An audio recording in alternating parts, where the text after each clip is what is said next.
Hello everybody, and welcome back to a brand new video.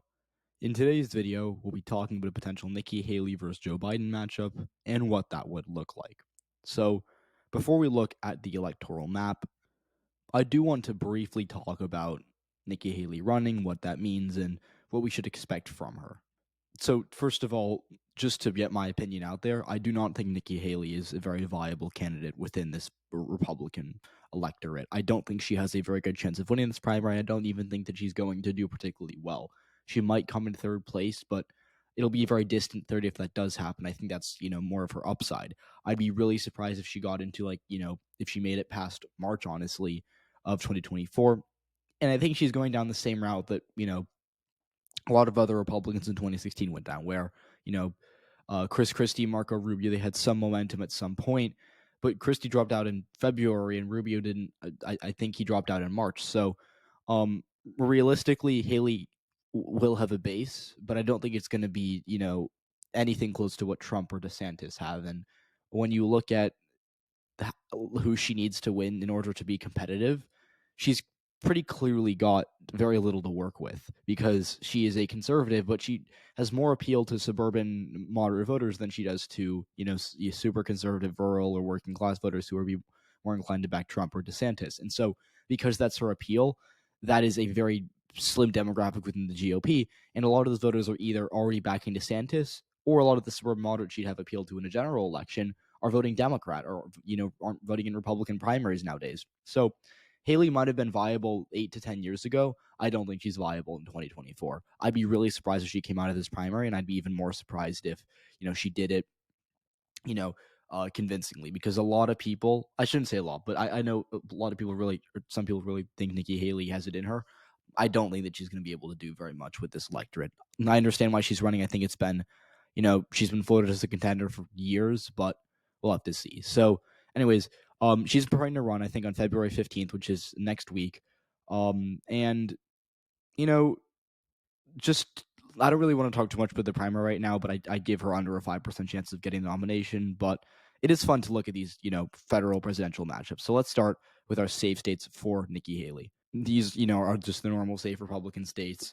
Montana, Idaho, Wyoming, Utah, all of Nebraska except for that second district, the Dakotas, Oklahoma, Arkansas, Louisiana, Mississippi, Alabama, Tennessee, Kentucky, Missouri and Indiana. You can make an argument for being likely, but I don't really see a reason to talk about them, so we're just going to keep them in the safe column. And I believe that is it. Again, I think that Haley would do better than Trump in the suburbs. I don't like Trump is uniquely bad for the suburbs, right? I think DeSantis would do better than Trump, but it doesn't mean I think he'd do particularly well in the suburbs. Haley, I think, would also do better than Trump in the suburbs, but again, it doesn't mean I think she'd do well in the suburbs. It doesn't mean I think that she would get, reverting those blue trends in the suburbs. I just think that she'd be outrunning Trump, and I think that she would kind of stem some of the bleeding in that region for Republicans. But there is a trade-off for that.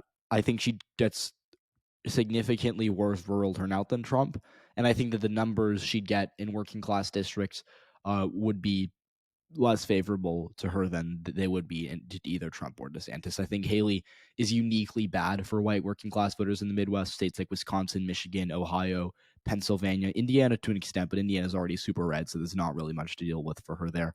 And that's because she's a hawkish conservative. She is more on the Bush side of the party. Again, I'm not saying she's moderate. She's very conservative, but she's more of a Bush type Republican who, and by the way, if you remember, Bush did not do well with working class voters in the Midwest. She's more that type of Republican than she is a populist Trump Republican. Now, I do criticize a lot of the Trump, the Trump supporters like Red Eagle and the people who think Trump's a lock to win 2024, because I think that they overrate how well Trump can do with working class voters. But he certainly has his appeal to those voters, and Haley does not have that. So, that's where I stand on Haley. Biden, I think I think most people know how I stand on Biden. I think he's a pretty weak incumbent. I think he's very beatable, but doesn't mean I think that the Republicans are in a good position to do that. He's old. He's not, charismatic, and he's not particularly popular. But I do think he's stronger at the moment than anyone the Republicans can put up, and that would include Nikki Haley. So let's look at our more competitive states now. Again, some of these states, I'm sure, as you guys are aware, are going to be less competitive than others. But let's do our likely Nikki Haley states. So Iowa and Ohio, the usual suspects. South Carolina, I think Maine District 2, although it could narrow up a bit, but I'm not fully sure about that. I'd feel comfortable putting it in lean, but I think likely we'll keep it there because it did vote for Trump by like 8%. And it is right trending. I believe Paul LePage won it despite doing really badly statewide last year, so it looks like that will be staying red. Not much to say about these states. I think Haley does Haley running in the Midwest, especially in a state like Ohio. She'd underperform Trump by a couple of points, but Ohio's a red state now, and it wouldn't really matter. So yeah, I don't have much. Oh, Kansas as well. I don't really have much to say about any of those states though. So I think we'll keep it at that.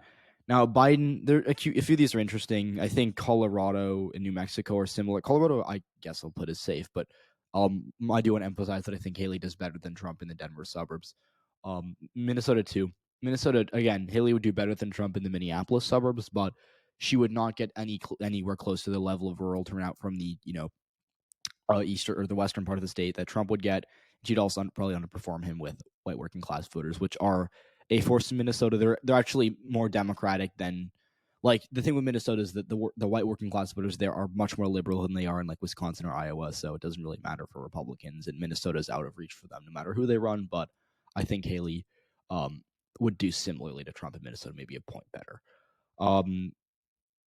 Let's talk Virginia. Again, Haley do better than Trump for sure in the northern in Nova, because as we've seen, it's elastic. They will vote for Republicans like Glenn Youngkin, like Hung Cao, but they clearly do not like Trump's breed of conservatism, and I think that leaves them with some to maybe swing towards Haley, but not nearly enough. It's blue at the federal level. And then New Hampshire. New Hampshire is interesting because I think that Haley could, have a lane there, and it did vote for Bush, so I guess I'll put it as lean out of an abundance of caution because it's still early on. But I do want to emphasize that I still think New Hampshire is a pretty steep climb for Republicans federally. Bolduc lost by 9 despite getting a lot of hype, and I think that Democrats just are really just having their way in New Hampshire, at least as it stands right now. So let's go to our lean states. These are like the more competitive toss-up-y type states. So the first I want to do here is Florida. It's pretty obvious Florida's going to go red 2024. I think if we learned anything this year, most recent election, it is that, among other things, Florida is a red state, and that is here to stay. Now, Haley will do a lot worse, or would do, because I don't think she'll be the nominee, but she would do a lot worse than DeSantis or Rubio did, because the thing is, the Florida that DeSantis and Rubio won was voted for Trump by 11 or 12 points. Based on data we have, they got some amount of Biden voters to vote for them, but the reason that Florida was so red this year was that Democrats just had such bad turnout that it was like that's where the swing came from mostly. So once you kind of revert back to like normal presidential turnout, I think Haley wins it by 5. That doesn't mean that it wouldn't be decisive, that I'm doubting Florida being a red state. It just means that I think that the 17-point Republican victory will not materialize anytime soon in a presidential election. That DeSantis did probably 5 or 6% better than Trump would have done in Florida, but again, he's popular, ran against a pretty bad opponent. So, yeah. Now, next lean Republican state here, and I believe one of two. We'll just do Texas, North Carolina right now. I think there's an argument to be made for Biden potentially being close to North Carolina 2024. Against Trump, yes, I think that would be a toss-up, but against anyone else like Haley or DeSantis, it would be fine. Haley's from neighboring South Carolina. She knows how to run campaigns in the suburbs. Again, doesn't mean that I think that she'd turn back the clock to like 2010, but I think she would be able to hold on to it. Plus the fact that the rural black areas of the state are shrinking and just generally getting really bad for Democrats. I think that makes it hard for Biden to win it 2024 against someone like Haley, who would, again, do fine in the suburbs. Texas, same thing. Democrats are losing ground in the Rio Grande Valley.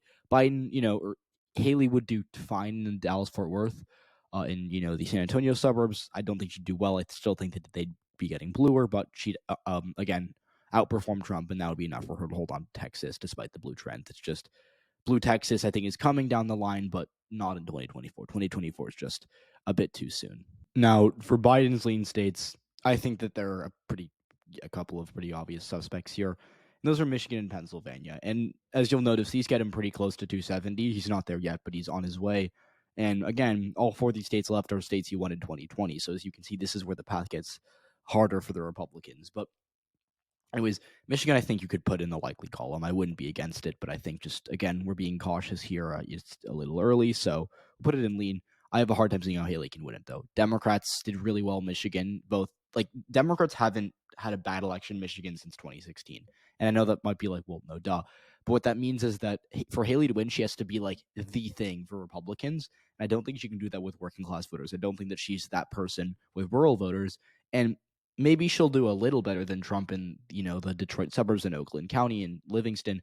But again, those aren't areas where Republicans, have a ton of room to grow because they're just trending away from them so fast. It's not much she can do realistically. So I think Michigan pretty gone for Republicans in 2024 at this point. Pennsylvania would be closer for sure. But again, the reason that Oz and Mastriano got crushed was because they just had abysmal rural turnout. And again, Fetterman and Shapiro did really well, especially Shapiro, in a lot of like Trumpy, ancestrally Democrat counties like Beaver County, which is used to be a mining county outside of Pittsburgh, and the Lancaster, York, Harrisburg area, which is more Dutch. Those areas that have been really conservative in the past, Shapiro did really well, and Fetterman did well there too, but not as much as Shapiro. But either way, those areas are elastic, and I think they'd swing big time against Haley, but she would do better in the Philadelphia suburbs for sure. Although, again, the Pennsylvania GOP's had a lot of trouble getting back, voters in Chester and Montgomery counties, which are, again, two of the bigger suburbs of Philadelphia, because when they ran Dr. Oz, who ran a more moderate campaign, who distanced himself from Doug Mastriano down the stretch, he underperformed Trump in most of those suburbs. So I think Pennsylvania is just really tough for Republicans at the moment. Haley could absolutely win it, but right now, the momentum's just not there for her. Now, these remaining 4 states I think are tossed. I think you can make a reasonable argument for all of them, but I'll start with Wisconsin here because I think it's the most obvious for me. I think Haley takes it. Not because she'd underperform with working class voters. She'd kind of tank in the northern rural part of the state. But the wild card is just super elastic. We saw this in 2022 where Tim Michaels lost, but Ron Johnson won. And that's because Johnson did a lot better than Michaels in Waukesha County specifically.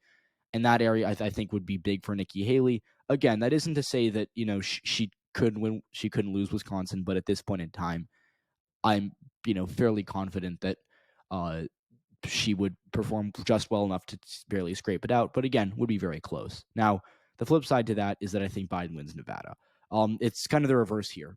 Democrats won, like Cortez Masto won Nevada by about a point in a Trump plus 5 electorate. If Republicans can't win Nevada when they have a Trump plus 5 electorate, it's going to be hard to win for them to win it when there is better Democratic turnout. Because again, midterms in states that Democrats rely on, or the states where Democrats rely on, voters of color, which have lower turnout rates in midterms, the fact that Republicans couldn't win Nevada even then just goes to show that they're in a lot of trouble for 2024. I think it's trending red long term, but 2024 just does not seem to be the GOP's year, especially the way, especially how, considering they just lost in a much more favorable year.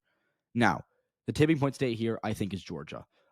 Georgia, you can make an argument for Arizona because I'm going to give Arizona to Biden as well. But I think Georgia specifically, let's just talk about that for a second. So, Haley would do better than Trump in Atlanta, or in the Atlanta suburbs specifically.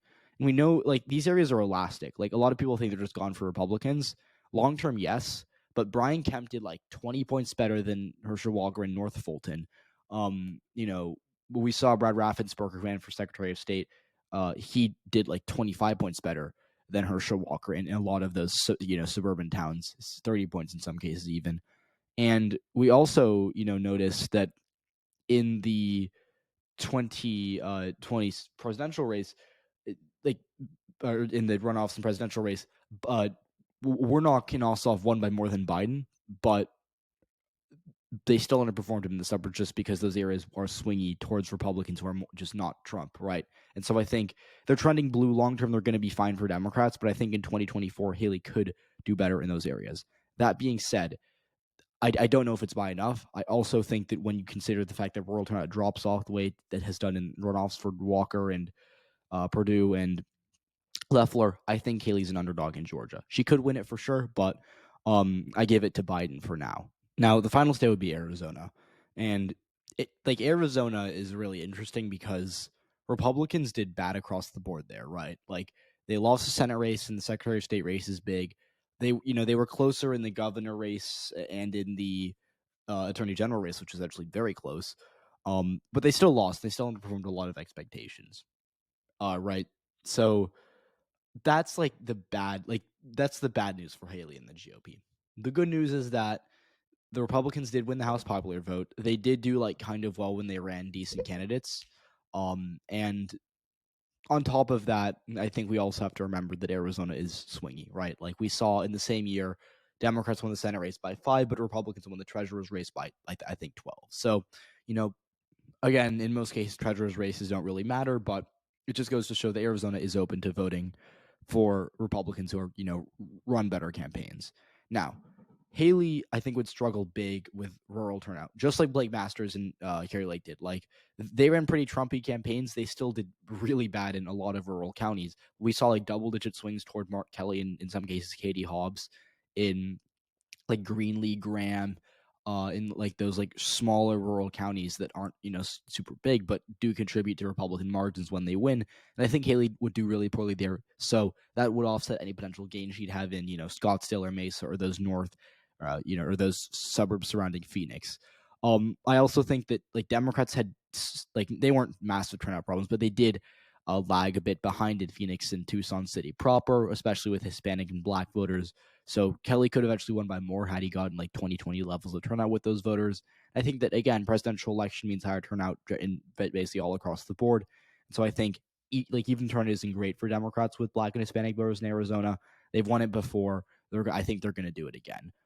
So that is where I stand on this prediction. I think Haley would do better than Trump because right now I have Trump, I think, actually losing Wisconsin. But I mean, yeah, I just think that Haley it's really hard to see her getting out of GOP primary, but if she did, I think she'd be a decent candidate. Wouldn't necessarily be the best, but I think that she would get some decent support from some of these states. So again, if you enjoyed this video, go follow me on Instagram right now. I'm at I'm at Ryan Jakubowski _3. Again, that's Ryan Jakubowski _3. I'm putting on your screen right now. Go follow that account so you don't miss any updates. And again, leave a like, subscribe to the channel if you haven't already. I'll see you all in the next one. Bye.